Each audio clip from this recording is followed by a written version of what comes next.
স্বাগত আজকের বাংলাদেশে। আপনাদের সাথে আছে আমি খালেদ মহিউদ্দিন। বিএনপি চেয়ারপারসন খালেদা জিয়ার ভারত সফর গণমাধ্যম সহ দুই দেশের রাজনৈতিক মহলে বেশ চাঞ্চল্য সৃষ্টি করেছে। মাত্র কয়েকদিন আগে তিনি গিয়েছিলেন চীনে, আর নির্বাচনের এক বছর আগে বিরোধী দলীয় নেতারা এই দিল্লি সফরকে তাৎপর্যপূর্ণ মনে করছে কূটনৈতিক মহল। সফরে খালেদা জিয়া ভারতের রাষ্ট্রপতি, ভারতের প্রধানমন্ত্রী, পররাষ্ট্রমন্ত্রী, জাতীয় নিরাপত্তা বিষয়ক উপদেষ্টার সঙ্গে বৈঠক করেছেন। বিএনপি নেতারা বলছেন এই সফরের ফলে বিএনপির প্রতি অবস্থান পরিবর্তন করেছে ভারত। তবে আওয়ামী লীগ নেতারা মনে করছেন আগামী নির্বাচনে প্রভাব ফেলবে না খালেদা জিয়ার এই সফর। এই অবস্থায় আজকের বাংলাদেশে আমরা খুঁজব কিছু প্রশ্নের উত্তর। ভারত বিরোধী অবস্থান বদলাতে সত্যিই কতটা প্রস্তুত বিএনপি?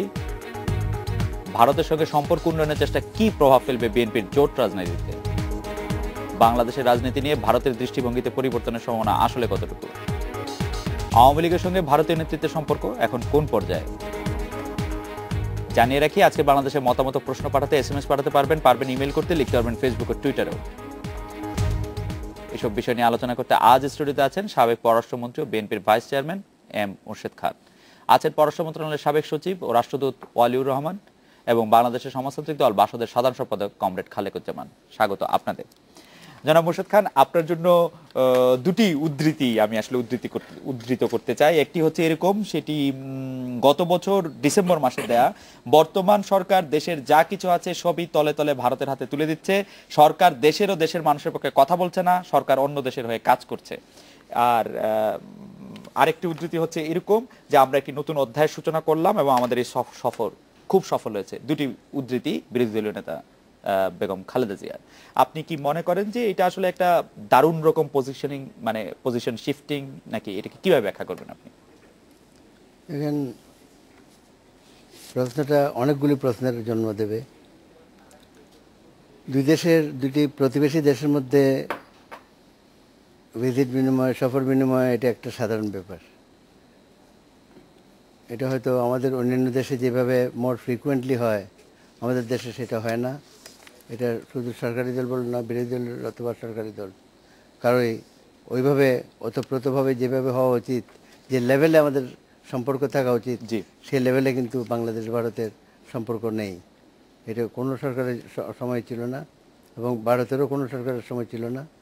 তবে with the turning of the century নতুন নতুন চ্যালেঞ্জের সম্মুখীন হচ্ছে দেশগুলো এবং তারই নিরিখে আমাদের ইন্টারাকশন অনেকটুকু বাড়িয়ে দিতে হবে এবং একে অন্যের কীভাবে সহযোগিতা করা যায়, দ্য কমপ্লিমেন্টারিটি কীভাবে খুঁজে বের করা যায়, so that we can create a synergy for the betterment of our people.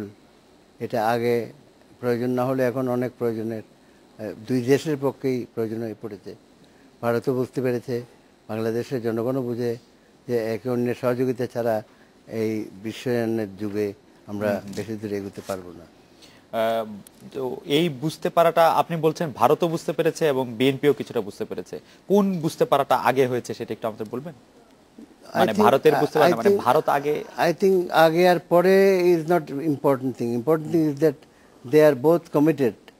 There is a new relationship, নতুন একটা অধ্যায় আমরা দেখতে পাচ্ছি। নতুন অধ্যায় দেখতে পাচ্ছি যে সরকারি দল, বিরোধী দল, শুধু বাংলাদেশের নয়, ভারতেরও সরকারি দল এবং বিরোধী দল হয়ে তাদের অত্যন্ত একসঙ্গে কাজ করার প্রত্যয় ঘোষণা করেছে। এবং আমরা জানি যে ভারত আমাদের চারিদিকে, আমরা ভারত দ্বারা বেষ্টিত। ভারত এবং কিছুটুকু জায়গা, সামান্য জায়গা মিয়ানমারের সঙ্গে আমাদের সম্পর্ক রয়েছে। এই যে বেষ্টিত অবস্থান থেকে বলতে গেলে ভারতেরও অনেকগুলি জায়গা, অনেকগুলি স্টেট বাংলাদেশ বেষ্টিত। তার মানে এই কথা হলো, তার মানে এই হলো যে unless we create a synergy, আমাদের একে অন্যের সঙ্গে ওতপ্রোতভাবে জড়িত এবং এই দেশে যদি আমরা উন্নয়ন করতে হয়, জনগণের জন্য কাজ করে যেতে হয়, জনগণের উন্নয়নের স্বার্থে আমরা কাজ করে যাই, তাহলে একে অন্যের সহযোগিতায় এগিয়ে আসা ছাড়া অন্য কোনো গত্যন্তর আছে বলে আমার মনে হয় না। অ্যাম্বাসেডর ওয়ালিউর রহমান, এই বেগম খালেদা জিয়ার ভারত সফর এবং ভারত সফরে অনেক বেশি গুরুত্ব পাওয়া প্রধানমন্ত্রী, বিরোধী দলের নেতা, তারপরে রাষ্ট্রপতির সঙ্গে অন্তরঙ্গ বৈঠক, এতে এবিএম মুসাকে আমি একটু উদ্ধৃত করতে চাই। উনি বলেছেন যে সরকারকে একটু নার্ভাস মনে হচ্ছে, বিশেষ করে নার্ভাস মনে হচ্ছে সরকারের পররাষ্ট্রমন্ত্রী যখন বলেন যে এই সফর আসলে গুরুত্বহীন। আপনি কি বলবেন এটা নিয়ে? আহ, স- সরকারের কোনো মন্ত্রী যদি এটা বলে থাকেন, যে দীপুমণি বলেছেন যে এই সফর গুরুত্বহীন। যদি বলে থাকেন এটা তিনি আহ, খুবই আনপ্রফেশনাল কথা বলেছেন মনে করি আমি। ভুল বলেছেন আমি মনে করি। কারণ যে বেগম জিয়া ভারতে গেলেন সেটা একটা ব্যাপার, আর যাওয়ার উদ্দেশ্যটা কি সেটা আর একটা ব্যাপার, আর ওখানে গিয়ে কি হলো সেটা আর একটা। তিনটা পর্যায়ে আমি ভাগ করতে চাই। বেগম জিয়া আহ, ভারতে গেছেন, তার আগে তিনি চীনে গেছেন, এবং এটা একটা স্ট্র্যাটেজিক্যালি তিনি ভেবেছেন যে বিএনপির জন্য এটা ভালো হবে। এবং আমি এটা অন্যভাবে দেখি যে BNP as a political party তাদের জন্য কতটুকুন ভালো হবে সেটা আমি জানি না। তবে ভারত যে একটা বৃহৎ রাষ্ট্র, শক্তিশালী রাষ্ট্র, আগামী দিনের একটা ইকোনমিক সুপার পাওয়ার হতে যাচ্ছে, তাদের সাথে একটা সম্পর্ক গড়ে তোলা এটা বুদ্ধিমানের কাজ বলে আমি মনে করি। এখন তিনি সেখানে সবার সঙ্গে সাক্ষাৎ করেছেন, আপনি যেটা বললেন, এক্সেপ্টিং সোনিয়া গান্ধী। এবং তার যে যাওয়াটা সেটা আমি মনে করি ব্যক্তিগতভাবে যে forgetting about the party line, যে এই যাওয়াটা ভালো হয়েছে, আমাদের দুই দেশের জন্যই ভালো হয়েছে। ভারতের সঙ্গে সম্পর্ক উন্নয়নে আমাদের সরকার কতটা সফল? আমাদের সরকার তো পথ খুলে দিয়েছে তো তারা আমাদের সঙ্গে, মানে বর্তমান সরকার, জি, আওয়ামী লীগ সরকার এই 3.5 বছর 4.5 বছরের হ্যাঁ, সরকার, তাদের সাথে তো সম্পর্ক আপনার অত্যন্ত ভালো, অত্যন্ত সাকসেসফুল বলবো আমি। আমরা কিন্তু কোনো সাকসেস দেখছি না। তিস্তা, টিপাই মুখ, না বিএসএফ না কিলিং, না, এগুলো সময়ের ব্যাপার। আপনার তারা রাজি হয়েছে, এবং আপনার সালমান খুরশিদ শিগগিরই ঢাকায় আসবেন এবং তিনি কিছু মেসেজ নিয়ে আসবেন। বেসিক্যালি আপনার সমঝোতা আছে, আন্ডারস্ট্যান্ডিং আছে, এগুলো ইমপ্লিমেন্টেশনে একটু দেরি হচ্ছে। যে টাকা দিয়েছে সেই টাকা দিয়ে কিন্তু আপনার প্রায় সবে শেষ হয়ে গেছে, আধা শেষ হয়ে গেছে, রেলওয়ের ব্যাপারে খরচ হয়ে গেছে, আর বাকি টাকাটা খরচ হয়ে যাবে। এবং তিস্তা ছাড়া টিপাইমুখ নিয়ে তারা রাজি হয়েছেন, এবং যে ব্যাপারে আমাদের সরকারই বেসিক্যালি এটা শুরু করেছেন, মানে বর্তমান সরকার, আমাদের সরকার মানে বর্তমান আওয়ামী লীগ সরকার। এবং অন্যান্য ব্যাপারে যেটা আপনি বললেন, সেখানে আলাপ আলোচনা হচ্ছে, এবং ভারত বুঝতে পারছে যে না, আমাদের এই করতে হবে এবং করা দরকার। সেই হিসাবে মনে করব যে না, বাংলাদেশ সরকার, আওয়ামী লীগ সরকার নার্ভাস না, কিন্তু তারা ন্যাচারালি তারা কোয়ারি করতে পারে যে কি আলাপ হলো কি আলাপ হলো না, জানতে পারে, চেষ্টা করতে পারে তারা, সেটাই স্বাভাবিক। তবে এটাও আমি জানি যে দুই দেশের ভিতরে যে সম্পর্কটা আমাদের আছে। বেগম খালেদা জিয়ার সঙ্গে মনমোহন সিং এর কি আলাপ হয়েছে সেটা বাংলাদেশ সরকার জানতে চেষ্টা করতে পারে বা জানতে চাইতে পারে, এটা খুব স্বাভাবিক মনে হচ্ছে আপনার কাছে? মানে উনি যদি এটা নিজে থেকে না জানেন? না, অস্বাভাবিক না। আমি মনে করি যে ভারত আমাদের প্রধানমন্ত্রীকে এটা ওয়াকিবহাল করবে, এবং এইটাই স্বাভাবিক। ভারত ওয়াকিবহাল করবে সেটা ঠিক আছে, কিন্তু বাংলাদেশ কোয়েরি করবে সেটা কি স্বাভাবিক মনে হচ্ছে? না, সেটা স্বাভাবিক না, কিন্তু ভারত ওয়াকিবহাল করবে। এবং সালমান খুরশিদ যে আসছেন এখানে, সেটা একটা বড় কারণ তার, যে তিনি এখানে প্রধানমন্ত্রীর সঙ্গে মিট করবেন এবং অন্যান্যের সঙ্গে মিট করবেন, কথাবার্তা উনি বলবেন। নতুন পররাষ্ট্রমন্ত্রী হয়েছেন, ওনার রুটিন সফর এটা। না, রুটিন বলবো না, না রুটিন মোটামুটি getting to know each other, routine সফর না, getting to know each other. আমিও যখন পররাষ্ট্রমন্ত্রী ছিলাম, প্রথমে ভারত গিয়ে we had an interaction. Congress government যখন ফর্ম হলো, তখন কংগ্রেসের রিপ্রেজেন্টেটিভ হিসেবে প্রণব মুখার্জি এসেছিলেন। না, সেটা এটা সাধারণভাবেই, মানে আমার মনে হয় যে প্রতিবেশী দেশগুলোতে পররাষ্ট্রমন্ত্রীরা সফর করে থাকেন। আরেকটা ব্যাপার মানে এটা যে খুব বেশি গুরুত্বপূর্ণ। উনি একটা কথা ইম্পর্টেন্ট বলেছেন, উভয় দেশের মধ্যে এটা সচেতনতা শেষ করে নি স্যার, আমি একটা কথা আমি শেষ করে নি। সেটা হচ্ছে যে আমরা সেই যখন লাহোর একাডেমিতে আমরা ট্রেনিং নিচ্ছি, তখন আমাদের এক ডাইরেক্টর জেনারেল ছিলেন ফরেন অফিসে, রিয়াজ পিরাজা। তিনি একটা কথা উক্তি দিয়েছিলেন, সেটা আমার এখনো মনে আছে এবং আমি সুযোগ পেলেই বলি সেটা। তো ওদের যে পররাষ্ট্রনীতি সেটা হলো এন্টায়ারলি কাশ্মীর সেন্ট্রিক এবং ভারত সেন্ট্রিক পাকিস্তানের। তো সেখানে আমাদের অনেক অসুবিধা হতো। তো যাই হোক, তো সেখানে তিনি বললেন যে দেখো, যাই কিছু হোক আমাদের সম্পর্কে পাকিস্তানের সাথে বা ভারতের সাথে, আমরা আমাদের সম্পর্কটা গড়ে তোলার চেষ্টা করতে হবে। কারণ তুমি চাইলে পারে তুমি এক স্ত্রীকে তালাক দিয়ে আর এক স্ত্রী আনতে পারো, তুমি একটা নতুন গাড়ি কিনতে পারো বদলিয়ে, তুমি এমনকি তুমি তোমার যে প্রতিবেশীকে চেঞ্জ করতে কিন্তু প্রতিবেশীকে তুমি চেঞ্জ করতে পারবে না। এবং এই জিনিসটা বেগম জিয়া বুঝতে পেরেছেন, এবং তিনি বুঝতে পেরেছেন বলেই তিনি দিল্লিতে গিয়েছেন। এবং আলাপ আলোচনা হয়েছে, ভালো মন্দ মানে সেটা হলো আমরা এই বিষয়ে আবার অ্যানালিসিসের ব্যাপার। তবে তিনি যে গেছেন এটা আমি মনে করি যে ভালো হয়েছে এবং এটা গুরুত্বপূর্ণ। মানে আমি বলবো গুরুত্বপূর্ণ টু দি এক্সটেন্ট যে তিনি গিয়েছেন সেখানে। এবং গুরুত্বপূর্ণ টু দি এক্সটেন্ট আবার খুব ডিপ্লোম্যাটিক টার্ম হলো। আমরা আসছি আপনার কাছে। আমি একটু জনাব কমরেড খালেকুজ্জামান আপনার কাছে জানতে চাইবো যে আপনি একদম বলেছেন এরকম যে এই বুর্জুয়া দলগুলির নীতিগত কোনো অবস্থান নেই, দেশের স্বার্থ, স্বাধীনতা, সার্বভৌমত্বের নির্দিষ্ট করে কিছু বিষয় থাকলেও এই দলগুলি তা কখনো এগুলির দিকে খেয়াল করে না। আর এই ধরনের বিষয়, বিদেশ সফরের বিষয়টি হয় নির্বাচনী সুবিধা ভোগের জায়গা থেকে। নির্বাচনী সুবিধা কি পাবেন বেগম খালেদা জিয়া? প্রথম কথা হলো যেটা বলছেন যে এখন এক দল বলছে যারা এনথুজিয়াস্টিক, একজন বলছেন নার্ভাস, এই আলোচনাটা গুরুত্বপূর্ণ না। আসলে বিষয় হলো যে এখন আবার দুইটা দলই একটা বিতর্কের ঝড় তোলা একটা ইস্যু পেয়ে গেছে, যেটা আমরা বিভিন্ন সময় দেখি।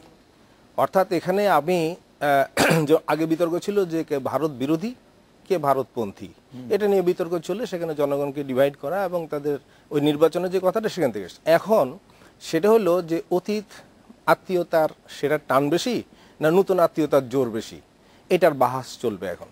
আপনি তো এটাকে এইভাবেও দেখতে পারতেন যে দুটি দল আসলে ওইরকম অকারণ বিতর্কে আর না জড়িয়ে থেকে কিছু কিছু বিষয়ে একমত হতে যাচ্ছে। এখানে অকারণ বিতর্ক এই জন্য যে এখানে জাতীয় স্বার্থ, দেশের স্বার্থটা কি।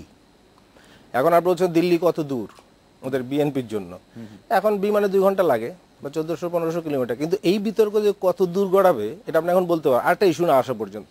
এখন প্রশ্ন হলো যে ভারত আমাদের 9 মাস সাহায্য করেছে আর 41 বছর ধরে বৈরী আচরণ করেছে, এবং সেই ক্ষেত্রে যে কাজগুলি হয়েছে 54 নদীর অভিন্ন নদীর যে পানি সেটা আমরা ন্যায্য হিসা পাইনি, আমরা 3 ছিটমহলের বিনিময় হয়নি, আমরা সীমান্তে মানুষ হত্যা বন্ধ হয়নি, এবং অন্যান্য যে বাণিজ্য ঘাটতি কমানোর জন্য যে পদক্ষেপ সেগুলি হয়নি। তাহলে এই বিষয়গুলিকে অ্যাড্রেস করে সেটা কি বিতর্কের মধ্যে আছে, বা সেখানে তাদের আগের অবস্থান কি যৌক্তিক ছিল বা এখনকার অবস্থান কি নৈতিক হচ্ছে? তাহলে আগের যৌক্তিকতা কি, সে ভারতপন্থী হোক আর বিরোধী হোক, আর আজকের নৈতিক অবস্থান দেশ যে জনগণের প্রশ্নের স্বার্থে সেটা তো সামনে আসছে না বা তারা বলতেও পারছেন না। তাহলে আমরা এই কদিন যে রিয়াকশনগুলি দেখছি পক্ষে বিপক্ষে, সেগুলি বিশ্লেষণ করলে আপনি বেরিয়ে আসবে এর মধ্যে জনগণের বা দেশের কোনো ইস্যু সেখানে নেই। সেজন্য আমরা সেটা বলেছি না। বেগম খালেদা জিয়ার পক্ষ থেকে কিন্তু বলা হয়েছে যে তারা এই বিষয়গুলি নিয়ে আলোচনা করেছেন, এবং কি আলোচনা করেছেন তা আগামীকালের ব্রিফিং এ বা আগামীকাল রাতের ব্রিফিং এ সেটা জানা যাবে। তারা বলেছেন যারা তিস্তা নিয়ে, বর্ডার কিলিং নিয়ে এবং আরো বিভিন্ন অর্থনৈতিক বিষয়গুলি নিয়ে তারা কথা বলেছেন, এটা কিন্তু তাদের পক্ষ থেকে বলা হয়েছে। ঠিক, কিন্তু আগে তো আপনি যেটা দিয়ে শুরু করলেন যে একটা পক্ষকে আমরা দেখেছি ভারত বন্ধু, একটা পক্ষকে আমরা দেখেছি ভারত বৈরী। আগে এখন যদি দুটো পক্ষই একটি জায়গায় আসে তাহলে তো এটা অসুবিধা। কোন জায়গায় আসলো সেটা, অর্থাৎ সেখানে হলো যে দুইজন একমত হলেন কি প্রশ্নে, এবং দুইজন একমত হলে বলছেন যে আমরা অনেক বেশি গ্রহণযোগ্য হয়েছি ভারতের কাছে, এটা হচ্ছে না আমরা বেশি গ্রহণযোগ্য হয়েছি। হতে পারে আওয়ামী লীগের কাছে গ্রহণযোগ্যতা ভারতের কাছে বেশি হলো কি বিএনপির গ্রহণযোগ্যতা হইলো, সেটা দিয়ে মানুষের আমাদের যে সমস্যাগুলি পেন্ডিং তার কি হবে?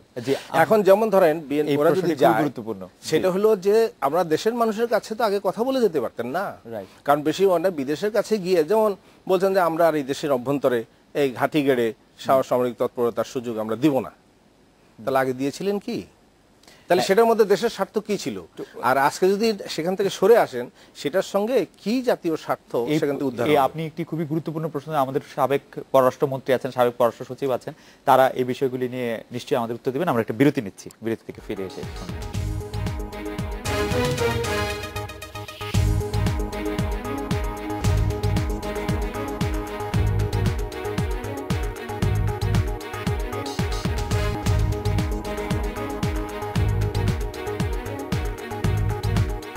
বিরতির পর ফিরে এলাম আজকে বাংলাদেশে। জনাব মোর্শেদ খান, একটি প্রশ্ন কমরেড খালেকুজ্জামান করেছেন যে আমরা ভারতের সাথে সম্পর্ক ভালো বা খারাপ যেটাই হোক, এর ক্ষেত্রে জনগণের বিষয়গুলি কতটা আলোচিত হয় বা জনগণের বিষয়গুলি কতটা সামনে আসে। অনেকগুলি অমীমাংসিত প্রশ্ন আমাদের সামনে রয়ে গেছে। যখন সফর যখন হয় তখন যে এজেন্ডাগুলি তৈরি হয় ওগুলি জনগণের স্বার্থকে সামনে রেখেই তৈরি করতেন ওনারা। এবং আর এখানে একটা প্রশ্ন করেছিলেন উনি, আমি জবাব দিতে পারি, সে সময় সুযোগ ছিল না, কারণ I did not want to disturb হিম। দিল্লি কত দূর একটা কথা বলেছেন, ঢাকা থেকে দিল্লি যত দূর, দিল্লি থেকে ঢাকা কিন্তু একই দূরত্ব।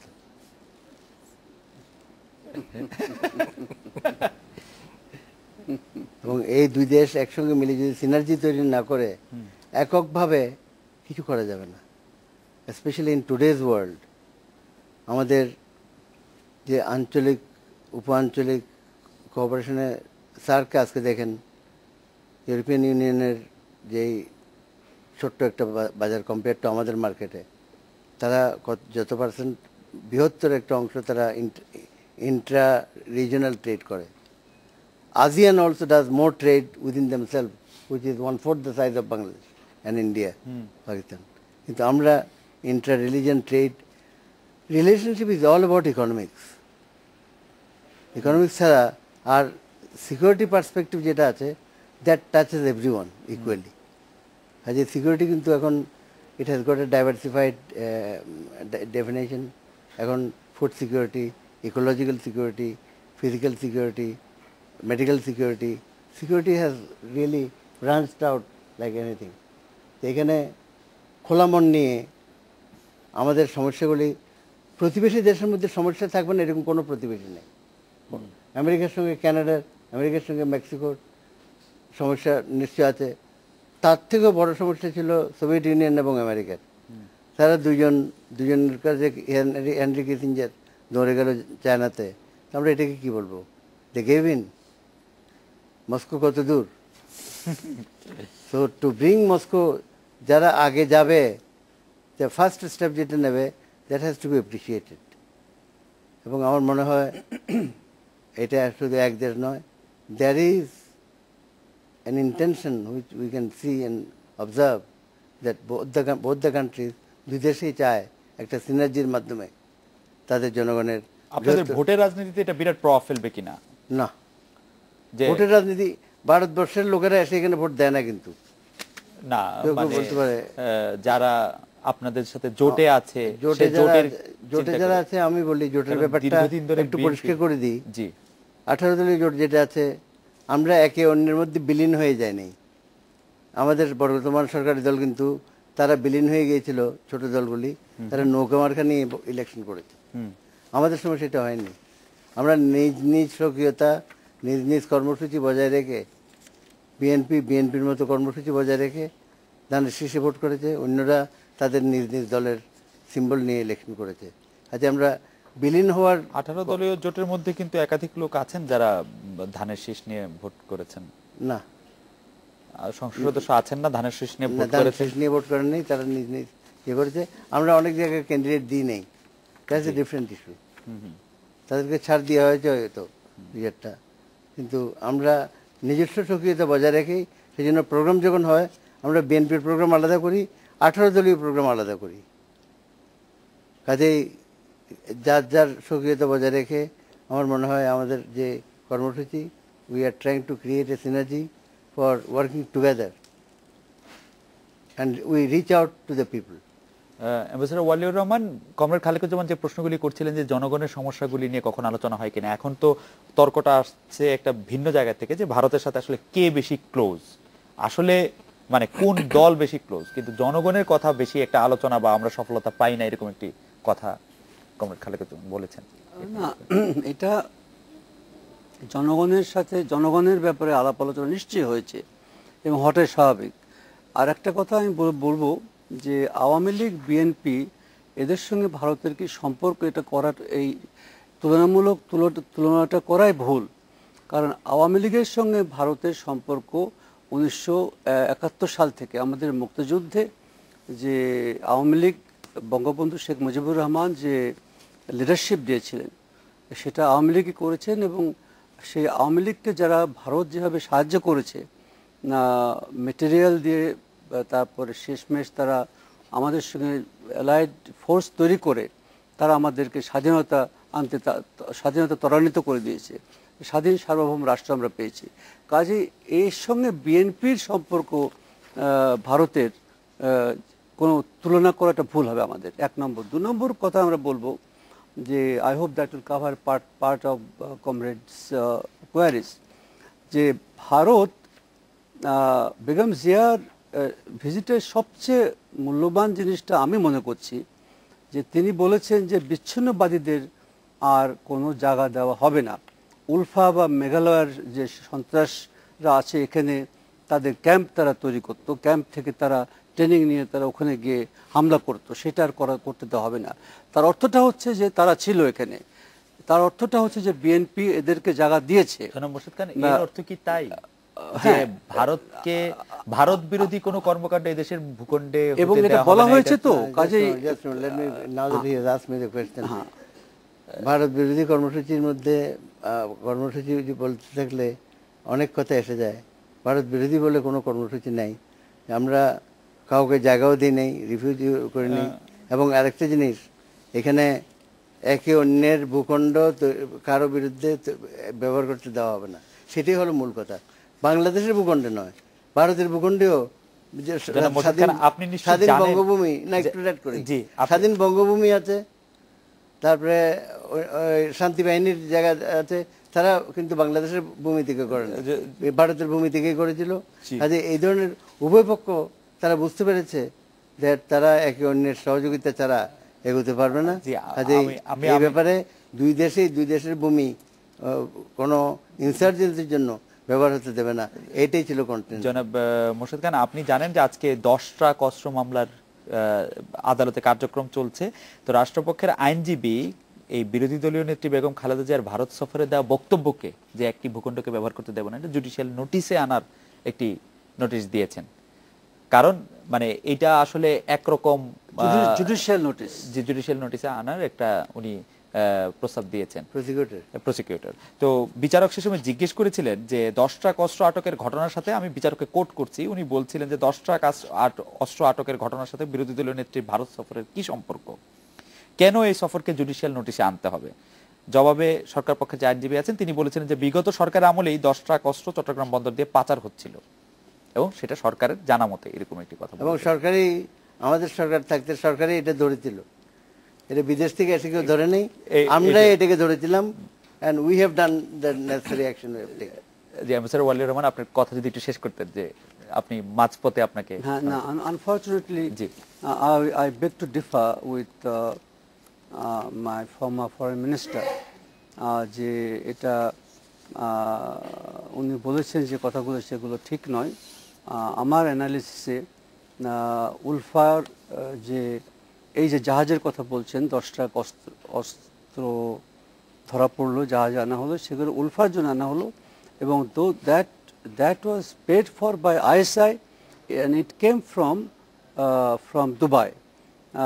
এই পর্যন্ত আদালতে যে আলোচনা হচ্ছে, সেই আলোচনার পরিপ্রেক্ষিতে এইটা এরকম বোঝা যাচ্ছে, তবে এটা এখনো প্রমাণিত হয়নি, কিন্তু এটা আপনার না, যেটা মোর্শেদ খান বলছেন যে এটা তো প্রমাণিত হয়নি, কিন্তু আলোচনাটা আমরাই তো ধরেছিলাম, আলোচনা আর কেউ এসে ধরে নেই। তবে এমএসআর ওয়ালিউর রহমান, মোর্শেদ খান সাহেব কিন্তু বলছেন যে এটা তো ধরাও হয়েছে আসলে বিএনপির আমলে, এটা তো অন্য কোনো সরকারের আমলে। MSR Waliur Rahman understands the implication fully, because I don't think he is one of those diplomats who spend their years in foreign office by raising glasses and rubbing shoulders. না, এখানে সেই প্রশ্ন উঠছে না। যেমন ধরেন এটা হলো একটা আছে, এবং এই আমরা আবার একটু আসি আপনার কাছে, আমি শুধু দুটো কথা বলে শেষ করব। এখানে বিচার প্রক্রিয়া কিন্তু বিএনপি করেনি, যেরকম ভাবে যে আপনার 1904 সালের 21শে আগস্টে যে শেখ হাসিনাকে মেরে ফেলার জন্য যে চেষ্টা করা হলো, তারপরে যে একটা আপনার জজ মিয়াকে সাজিয়ে নিয়ে আসা হলো যে সে হচ্ছে প্রধান আসামি। তো এইরকম ভাবে যারা করেছেন, যে দল করেছেন, সেই দলকে উচিত যে তারা যদি গণতন্ত্রে বিশ্বাস করে এগুলো করা উচিত না, তাদের করা উচিত না। এবং আমি আশা করি যে বেগম জিয়ার ভারত সফরের মাধ্যমে তিনি গণতান্ত্রিক কতগুলো এগুলো করা উচিত না, তাদের করা উচিত না। এবং আমি আশা করি যে বেগম জিয়ার ভারত সফরের মাধ্যমে তিনি গণতান্ত্রিক কতগুলো সংজ্ঞা আছে, প্রতিষ্ঠানের সাথে সাথে কাজ আছে। যেমন ভারতে মারামারি করছে তারা দুই দল, কিন্তু তারা পার্লামেন্ট বর্জন করছে না। রাইট, ওরকম জিনিসগুলির সাথে যাতে একটু সহনশীল হয়। কমরেড খালেকুজ্জামান, আপনি মানে কি সাজেস্ট করেন যে ভারতের সাথে আমাদের সম্পর্কটা কিরকম হওয়া উচিত? এত বৃহৎ একটা প্রতিবেশী, যেমন ওনারা দুজনই বলছিলেন যে আমরা তো প্রতিবেশীটা ইচ্ছা করলে চেঞ্জও করে ফেলতে পারবো না। আপনি যেমন বলছিলেন 41 বছর ধরে তারা আমাদের এক ধরনের নিপীড়নের মধ্যে দিয়ে রেখেছে। প্রথম কথা হলো, আপনি একটা রাষ্ট্র, তার যে একটা রাষ্ট্রের চরিত্র থাকে, বৈশিষ্ট্য থাকে, কে কি আচরণ, একটা প্রাণীও ধরেন, বাঘে তো ঘাস খায় না, গরু ছাগলে ঘাস খায়, ফলে এটা বৈশিষ্ট্য থেকে সে কি আচরণ করে সেটা বোঝা যায়। ফলে আমার কথাটা অন্যভাবে নেবেন না, কারণ সেটা হলো যে আমরা একটা বিচার বিশ্লেষণ যখন করি তখন অনেকে এটাকে একটা রাজনৈতিকভাবে অন্যভাবে ব্যাখ্যা করে। যেমন ভারত আজ থেকে 94 বছর আগে রুশ বিপ্লবের নেতা কমরেড লেনিন সাম্রাজ্যবাদের একটা ব্যাখ্যা দিয়েছিলেন, যে বৈশিষ্ট্য থাকলে দেশ সাম্রাজ্যবাদী চরিত্র অর্জন করে, সারা দুনিয়ায় এসে গৃহীত। সেই বিবেচনায় আমেরিকা, ইউরোপের মতো এত উন্নত ধনতার সাম্রাজ্যবাদী পর্যায়ে এসে যায়নি, তারপরেও ভারত একটা সাম্রাজ্যবাদী চরিত্র বৈশিষ্ট্য অর্জন করেছে। বাংলাদেশের চরিত্রটা কেমন? একটা পুঁজিবাদী রাষ্ট্র, ওই সংজ্ঞায় দুর্বল পুঁজিবাদী রাষ্ট্র। সাম্রাজ্যবাদের সাথে দুর্বল পুঁজিবাদী তফাৎ, এইটা তফাৎ হলো যে একজন 25 বছরের যুবকের সঙ্গে 6 বছরের একটা ছেলে হ্যান্ডশেক করতে গেলে মানুষ মনে করে কোলে উঠতে চায়, এটা সমান মর্যাদার বিষয়টা আসে না। তাহলে এখানে আপনি তাহলে কি করবেন? এখন যে বিতর্কটা আসছে যে 9 মাস ওরা আমাদের সাহায্য করেছে, সেটা কি সদিচ্ছা বা একবার আত্মত্যাগের মনোভাবে করেছে? তার কি কোনো ইন্টারেস্ট ছিল না? ছিল। আবার সেখান থেকে যে জাতীয়তাবাদী যে আবেগ, সেই আবেগটাকে সামনে রেখে যদি আমি এটা বিশ্লেষণ না করি যে এই রাষ্ট্রটি যেমন শ্রীলঙ্কার সঙ্গে কি ব্যবহার করছে, নেপালের সঙ্গে কি ব্যবহার করছে, মালদ্বীপের সঙ্গে কি করছে, ওটা এইসব ইত্যাদি কারণগুলি, এটা ইচ্ছা করে খামখেয়ালি করে ভারত করছে না, তাহলে সেটা তার রাষ্ট্র চরিত্র বৈশিষ্ট্যগত কারণে সে কিছু ক্রিয়া করে। তাহলে আমি কি করব? তাহলে সেখানে আমারও একটা অবস্থান যে বৈশ্বিক, ভূপ্রাকৃতিক, আর্থিক, সামরিক সমস্ত দিকের বিবেচনায় ভারত কোথায় আছে, প্রবণতাগুলি কি আছে, এবং তার বিরুদ্ধে বা বিরুদ্ধের কথা না, আমার অবস্থানের জন্য আমার আভ্যন্তরীণ নীতি এবং তার আন্তর্জাতিক আমার নীতি এবং কৌশল কি হবে, সেই বিবেচনায় কি আজ পর্যন্ত পক্ষে বিপক্ষে কোনো সম্পর্ক নির্ধারিত হয়েছে? এই বিষয় সম্পর্কে আমি জানি না, ওনারা হয়তো ব্যাখ্যা দেবেন, কিন্তু আমরা এর পরিষ্কার কোনো ব্যাখ্যা পাইনি, এবং এখনও সেই ব্যাখ্যাটা মানুষের কাছে পরিষ্কার হয়ে আসছে না। যেমন বিভিন্ন অবস্থান আছে, আমেরিকার পাশে কিউবা আছে, উত্তর কোরিয়ার ঘরের ভিতর দিয়ে দাগ টেনে দক্ষিণ কোরিয়া আমেরিকার সৈন্যবাহিনী আছে, উত্তর আমেরিকার বিরুদ্ধে দক্ষিণ আমেরিকা মার্কোসের একটা জোট আছে, তারপরে বিভিন্ন অবস্থান আছে। তাহলে আমরা আমাদের অবস্থান ভারতে আমাদের আসলে প্রশ্নটা ছিল যে আমাদের করণীয়টা কি? অবশ্যই সেই করণীয় হলো আমাদের আভ্যন্তরীণ যে নীতিটা, সেটাকে একটা এমন জায়গায় তোলা যাতে আমরা একটা স্বাধীন আত্মমর্যাদা নিয়ে সেখানে টিকে থাকতে পারি, এবং ভারতের যে প্রবণতাগুলি আছে বিভিন্ন, যেমন এই যে 40 বছর 41 বছর যেগুলি সমাধান হয়নি, তার জন্য শুধু দেন দরবার করলেই তো আপনি পারবেন না। তাহলে তার জন্য কিছু আলাপ আলোচনাও করতে হবে, এবং ডিপ্লোম্যাটিক ম্যানুভারিং লাগবে, একটা কন্ডিশন তৈরি করতে হবে। আর একটা খেয়াল রাখেন যে ভারতের শাসক গোষ্ঠী এবং ভারতের জনগণ এক না।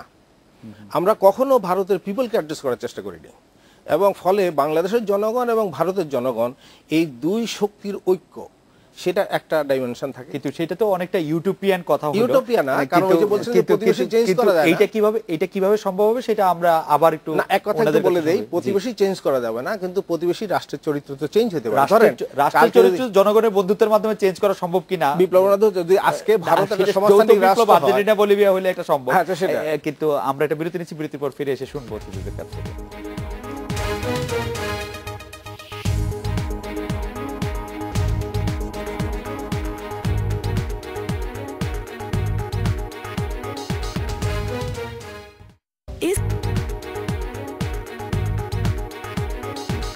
বিরতির পর ফিরে এলাম আজকের বাংলাদেশে। জনাব মোর্শেদ খান, আমাদের একজন দর্শক, ওনার নাম হচ্ছে নাহিদ, উনি বলেছেন যে ভোলা 1 আসনে জাতীয় পার্টির প্রার্থী উনি ধানের শীষ মার্কায় নির্বাচন করেছেন, এটি আপনার জন্য বলা। আরেকজন দর্শক এরকম বলছেন যে বাংলাদেশের যে ভারতের সাথে সুসম্পর্ক করার যে একটি ধারা দেখা যাচ্ছে, সরকার তো আছে, তার সঙ্গে বিরোধী দল আছে, এটা পাকিস্তানের সাথে বাংলাদেশের সম্পর্ক বা অন্যান্য দেশের সাথে বাংলাদেশের সম্পর্ক ম্যাট্রিক্সটাকে কিভাবে পরিবর্তন করবে বা চেঞ্জ করবে বা কি আনবে? না, পাকিস্তানের সঙ্গে তো আমাদের সম্পর্ক আমার মনে হয় অত্যন্ত ভালোই, বাংলাদেশের সঙ্গে পাকিস্তানের সম্পর্ক।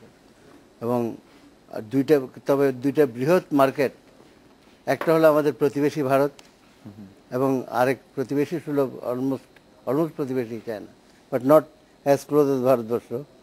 ভারতের সঙ্গে আমাদের, চায়না আমাদের বন্ধু। BNP always values our friendship with China and also Sri Lanka and other countries in the region and also Pakistan. কিন্তু ভারত আমাদের আত্মীয়, আচ্ছা, ভারত আমাদের আত্মীয়, চীন এবং যে আপনি পাকিস্তান আত্মীয় আমাদের বন্ধু। কথাটাতে একটু মনে হলো যে আপনাদের স্থায়ী কমিটির সদস্য ব্যারিস্টার মওদুদ আহমেদ বলেছেন বিএনপির ভারত বিরোধিতার জন্য আওয়ামী লীগ ও ভারত সরকারগুলি দায়ী, কারণ তারা শুধু আওয়ামী লীগের সঙ্গে পোষ্যপুত্রের মতো সম্পর্ক গড়ে বাংলাদেশের ব্যাপারে তাদের নীতি প্রণয়ন করে। এই কথাটা ঠিক আমি আসলে অর্থ বুঝলাম না, মানে আওয়ামী লীগের সাথে পোষ্যপুত্রের সম্পর্ক। আপনি এত লোকের ইন্টারভিউ নেওয়ার পরে যদি আপনি না বোঝেন, আমার পক্ষে তো বোঝা আরো কঠিন। না মানে আমাকে একটু অ্যাম্বাসেডর ওয়ালিউর রহমান সাহায্য করুন, যে মানে এই ভারতে, মানে ভারত বিরোধিতার জন্য আওয়ামী লীগ এবং ভারতের সরকারগুলি দায়ী বলতে সাবেক ভাইস প্রেসিডেন্ট, প্রধানমন্ত্রী, সংসদ সদস্য, আইনমন্ত্রী ব্যারিস্টার মওদুদ আহমেদ কি বোঝাতে চেয়েছেন? না, যে ভারতের সঙ্গে এটা খুব political dialogue. but then sir, may I ask what is the difference between political dialogue and dialogue per se? মানে না, এটা খুবই আনফরচুনেট।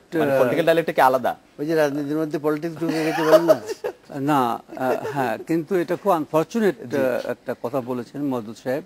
শুধু অনেক সাহেবই দেখলাম বিপক্ষে বলা উচিত হয়। দীপুমণি বলেছেন এই সফরে নাকি কোনো গুরুত্ব নাই। কোনো গুরুত্ব আমি বলছি যে খুব ভুল বলেছেন। ফরেন মিনিস্টার, জি, ফরেন মিনিস্টার বলেছেন যে other ministers I understand, but he will take agree with me.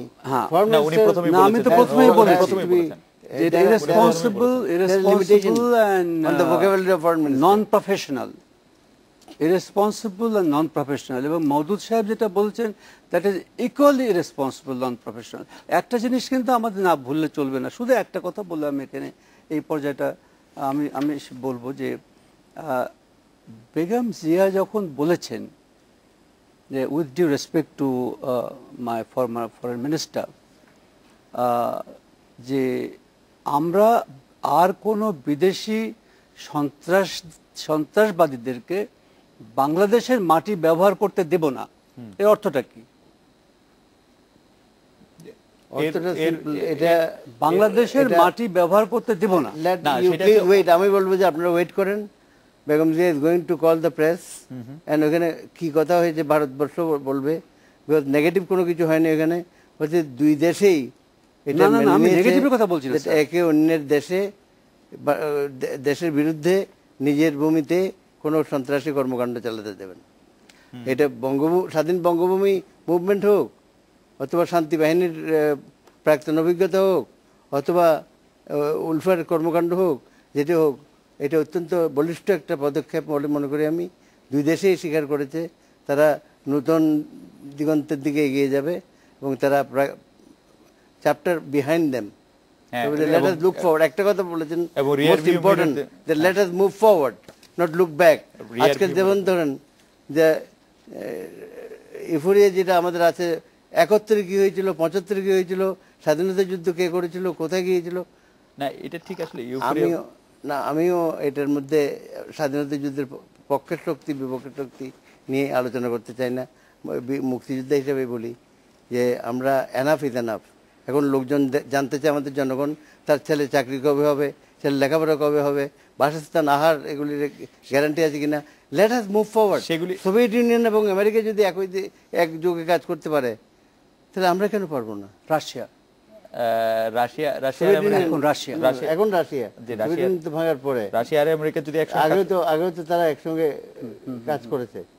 নিক্সনের ভিজিটের পরে করেছে। জি, কমরেড খালেকুজ্জামান একজন রাজনৈতিক ভাষ্যকার বা রাজনীতিকে কাছে থেকে দেখেন এরকম একজন হিসেবে যদি আপনার কাছে জানতে চাই যে আসলে ভারতের সাথে বন্ধুত্বপূর্ণ সম্পর্ক রক্ষা বা সম্পর্ক পুনঃপ্রতিষ্ঠা, নতুন অধ্যায় সূচনার ক্ষেত্রে যদি ডানপন্থী দলগুলির সাথে বিএনপির সম্পর্ক ছিন্ন করতে হয় বা ছিন্ন করার সম্ভাবনা থাকে, যে জামাতের যিনি মুখপাত্র তিনি বলেছেন যে বিএনপি ক্ষমতায় যাওয়ার স্বপ্ন দেখে, ক্ষমতা যাওয়ার স্বার্থে বিএনপি যদি আমাদের ত্যাগ করে তাতে আমরা মোটেও চিন্তিত হব না, কারণ আমাদের হারাবার কিছুই নেই। আপনার কাছে কি মনে হয় যে এটা একটা বাস্তবতা, যে এটা এরকম হতেও পারে এই জোটটার ক্ষেত্রে, যে ভারতের সাথে বন্ধুত্বের জন্য ডানপন্থী জোটগুলির সাথে ছিন্ন করা? এটা যেভাবে তৈরি হয়েছিল, যেমন মুক্তিযুদ্ধের যে ক্রেডিট ইউজার্ভ করার জন্য যেমন আওয়ামী লীগ সেখানে ভারতের সঙ্গে সম্পর্ককে যেভাবে দেখিয়েছে, আবার দ্বিজাতি তত্ত্বের পাকিস্তান না থাকলেও তার জের হিসাবে যে সাম্প্রদায়িকতা মানুষের মননে ছিল, এটাকে পুঁজি করে ভারত হিন্দু রাষ্ট্র এটা দেখে সাম্প্রদায়িকতার এই কার্ডটাকে নিয়ে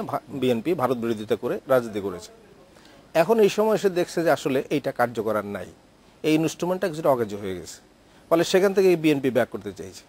তাহলে সেই জায়গায় এসে ফান্ডামেন্টাল ধর্মীয় যে দক্ষিণপন্থী যে শক্তিগুলি আছে, ধর্মভিত্তিক দল, বোথ সাইড রিয়েলাইজেশন। হ্যাঁ, না রিয়েলাইজেশন সেটা বলছি, ভারতের এখন অন্যান্য তার প্রয়োজন আর আমার প্রয়োজন তো একরকম না। সে জাতিসংঘে স্থায়ী আসন চাইবে, সে এখানে দক্ষিণ উত্তর পূর্ব ভারতে তার যে সব ইয়েটা করতে চাইবে, ইনসার্জ বন্ধ করতে চাইবে, এবং পুরা এই রিজিয়নে তার একটা কর্তৃত্ব প্রতিষ্ঠা করা ইত্যাদি ইত্যাদি অনেক তার ডিজাইন আছে, সেটা তো আমাদের অবস্থান মিলবে না তার সঙ্গে। তাহলে বিএনপি এখন এসে যখন মনে করেছে যে রাজনীতি সে করেছিল, মানে একটা হলো মুক্তিযুদ্ধের পক্ষে আর একটা হলো এদিকে বাংলাদেশি জাতীয়তাবাদ, বাঙালি জাতীয়তাবাদ যেগুলি করেছিল আর কি। তো এখন এই ধরনের রাজনীতি বিএনপি এখন মনে করছে যে এটা করে আগামী ভোটে খুব ভালো ফল করা যাবে না, ফলে সেখান থেকে সে এই ইয়েটা নিয়েছে। কিন্তু নেওয়ার ফলে এখন তার সঙ্গে যখন জামাত ইসলামের কথা বলেন বা অন্যান্য এসব দক্ষিণপন্থী যে শক্তিগুলি আছেন, তারা এতখানি এখন অবস্থা শক্তিশালী নয় যে তারা একটা সম্পূর্ণ ভিন্ন অবস্থান নিয়ে তারা কোথায় যাবে। বিএনপিকেও আওয়ামী লীগকে তো তারা ভোট দিতে পারবে না, বিএনপি থেকে সরে গিয়ে তারা একটা ইন্ডিপেন্ডেন্ট অবস্থান নিয়ে তারা কি ক্ষমতা যেতে পারবে? ফলে বিএনপি একটা ক্যালকুলেটেড রিস্ক নিচ্ছে, কারণ একদিকে তার যে মূল এখন রাজনৈতিক যে ক্ষমতার ভারসাম্য নিয়ে আসার জন্য সে যে লাইনটা নিয়েছে সেটা বুঝেই নিয়েছে যে এরা বিরোধিতা করবে, কিন্তু বিরোধিতা করেও তারা একটা সীমানা লঙ্ঘন করতে পারবে না। ফলে সেই জায়গায় তার দুই দিকে যে জিনিসটা সে হারিয়ে ফেলেছিল সেটা গেইন করবে, আর এরা যারা আছে তারা যত বিরোধী করুক এদের ভোটটাও তার পক্ষে এসে জমা হবে। এবং সরকার বিরোধী মনোভাব যেটা আছে সেটা আছে, সরকার সেটাকে কে কাউন্টার দিবে? আওয়ামী লীগ। সেজন্য ওরা বলছে মিনিংলেস ভিজিট বললো না। আচ্ছা, কাউন্টার বলতে তারা যেটা এখন নানান প্রশ্ন তুলবে, কিন্তু আমি আগেই বলেছি যেমন দুইজনের কারো কিন্তু হোমওয়ার্ক নাই।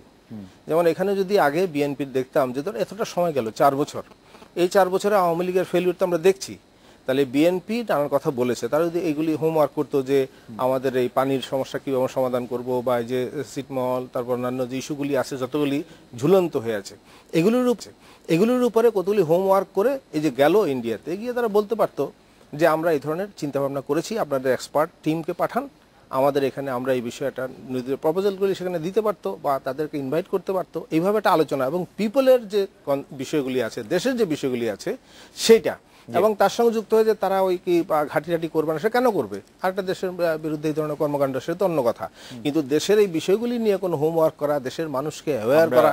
আমরা একটু জনাব মোর্শেদ খানের কাছে শুনবো যে এই হোমওয়ার্কগুলি উনি আগেও প্রশ্ন তুলেছেন, সেটা কতটা ছিল। আমরা একটা বিরতির থেকে ফিরে এসে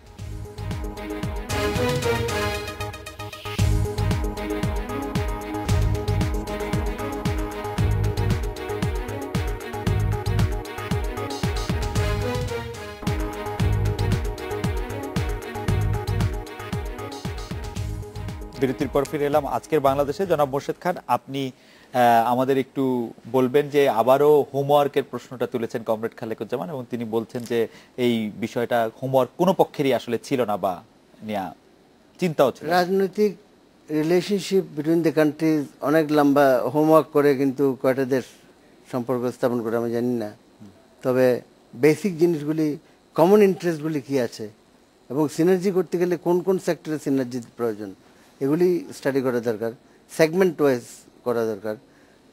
সার্বিকভাবে হোমওয়ার্ক করার প্রয়োজন আছে বলে আমি মনে করি না। আমরা যদি মাইক্রো লেভেলে যদি করে থাকি এবং টাস্ক ফোর্স যদি করে, যেমন আজকে ভারতের সঙ্গে আমাদের যেই সম্পর্ক আছে, ভারত কিন্তু পাকিস্তানকে unilaterally they have given most favored nation status. Pakistanis can do retail ব্যবসা in India, but Bangladesh cannot do it. বাংলাদেশের প্রবলেম হলো ইন্ডিয়াতে ইন্ডিয়ান লিডারশিপ তাদের সিনসিয়ারিটি থাকা সত্ত্বেও অনেক সময় যেটা কমিটমেন্ট হয় সেটা হয়ে ওঠে না। যেমন আমাদের 40 বছরও 3 বিঘা করিডোর, বেরুবাড়ি এবং সাউথ তালপট্টি নিয়ে যে সমস্ত ইয়েগুলি রয়েছে, 168টা অ্যাডভার্স পজিশন অথবা এনক্লেভ এনক্লেভ উইদিন এনক্লেভ রয়ে গেছে, এগুলি স্টাডি কমপ্লিট হয়েছে। তবে সবচেয়ে বড় প্রয়োজন যেটা ভারত বাংলাদেশের সম্পর্কে, যে আস্থা কারণে যে সমস্ত সিদ্ধান্ত আগে হয়ে গেছে সে সমস্ত ওগুলি বাস্তবায়ন। আমাদের আস্থার কোনো অভাব নেই, তবে বাস্তবায়নের ক্ষেত্রে কতগুলি আর ট্রেড সেক্টরে আছে প্যারা ট্যারিফ অ্যান্ড আমাদের হাতে সময়, আপনাকে ছোট্ট করে একটি প্রশ্ন জিজ্ঞেস না করলেই পারছি না। সেটা হচ্ছে যে আপনি যখন পররাষ্ট্রমন্ত্রী ছিলেন কোন বিষয়ে ভারতকে আপনার সবচেয়ে রিজিড মনে হয়েছে? ইকোনমিক ইস্যুস, ইকোনমিক ইস্যুতে রিজিড মনে হচ্ছে। আমরা সাবেক পররাষ্ট্র সচিবের কাছে এই একই বিষয়। আমি দুটো জিনিস আমি বলবো, শেষ করব। দীপুমন যে আমাদের পররাষ্ট্রমন্ত্রী যে কথাটা বলেছেন, সে কথাটা কিন্তু সরকারি মন্তব্য নয়। এটা সরকার, বাংলাদেশ বর্তমান সরকার, আওয়ামী লীগ সরকারের পার্টি একটা জিনিস। আওয়ামী লীগ কি করে বলবেন আপনি? সরকার পররাষ্ট্রমন্ত্রীর বক্তব্য তো সারা জীবনই সরকারের বক্তব্য। না, আমি বলছি আমি বলছি যে না, এটা সরকারি বক্তব্য নয়, সরকারের সুনির্দিষ্ট বক্তব্য নয় এটা। এবং এটা আপনারা পররাষ্ট্রমন্ত্রী যদি ঘরের বাইরে বক্তব্য দেন সেটা অবশ্যই সরকারের বক্তব্য, আমার যা মনে হয় আর কি, আমি যা জানি।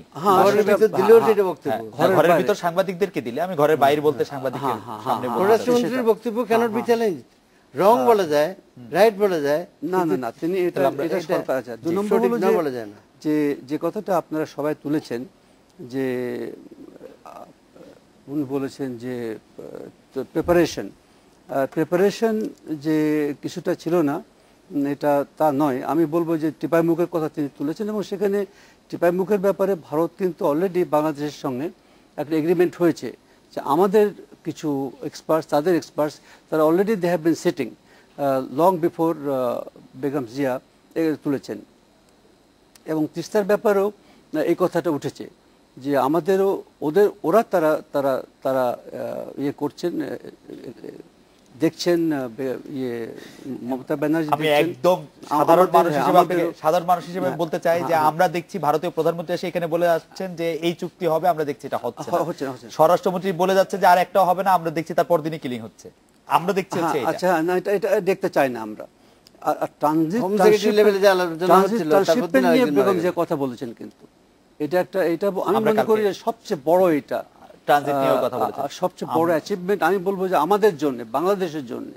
কারণ যদি দুই দল যদি একত্রে এক কথা বলে, তাহলে এটা আমাদের জন্য সুবিধা হবে। আপনি এই সম্পর্কে কি বলবেন? দুই দল একত্রে যদি বলে যে ভারতকে ট্রানজিট সুবিধা দেওয়ার ব্যাপারে, তবু কি আপনারা? আমি আবার ওই কথাই বলবো যে ট্রানজিটেরও যেমন এটারও কোনো হোমওয়ার্ক হয়েছে আমার মনে হয় না। কারণ হলো যে আগরতলা থেকে কলকাতা যেতে এখন তার যে ট্রাক, 15 টনি ট্রাকে খরচ হয় 5,000 থেকে 6,000 রুপি, টন প্রতি খরচ তাদের 2,000 রুপি কমবে, এবং দূরত্ব কমবে 500 থেকে 600 কিলোমিটার। আমি সময়ের জন্য এটা বললাম না। তাহলে এই বিষয়গুলি সম্পর্কে যখন আমরা ট্রানজিটের কোশ্চেনটা আসবে, তার বহু রকম ইমপ্লিকেশনস আছে, তার ইকোনমিক সাইড আছে, আদার অ্যাসপেক্টস আছে। সমস্ত বিষয়গুলি নিয়ে আলোচনা ছাড়া ট্রানজিট দিব কি দেব না, হবে কি হবে না, এই কথা অমূলক। ফলে প্রত্যেকটা বিষয় এইভাবে আমি সময় এখানে আলোচনার সুযোগ থাকবে না। শুধু বলছি যে এই গত 41 বছরে আভ্যন্তরীণ নীতি নির্ধারণের মাধ্যমে দেশের যে সমস্যাগুলি সমাধান করার ক্ষেত্রে যেমন এরা ব্যর্থ হয়েছে, আন্তর্জাতিক ক্ষেত্রেও একটা নীতি কৌশল গ্রহণ করার ক্ষেত্রেও সে ব্যর্থতার পরিচয় দিয়েছে। ফলে এখন জনগণের বিকল্প উত্থানের শক্তি নির্মাণ করা ছাড়া আমি কোনো সম্ভাবনা বাইরে দেখছি। জনগণের বিকল্প উত্থানের শক্তি নাকি, মানে এটা কিরকম শক্তি হবে? না, ওইটা কোনো আনকনস্টিটিউশনাল না, এটা 111 মার্কার এগুলো কিছু না। আমরা বলছি এটা পিপলস পাওয়ার, অল্টারনেটিভ পিপলস পাওয়ার। আপনারা কি মানে তৈরি সেই জনগণের সেই?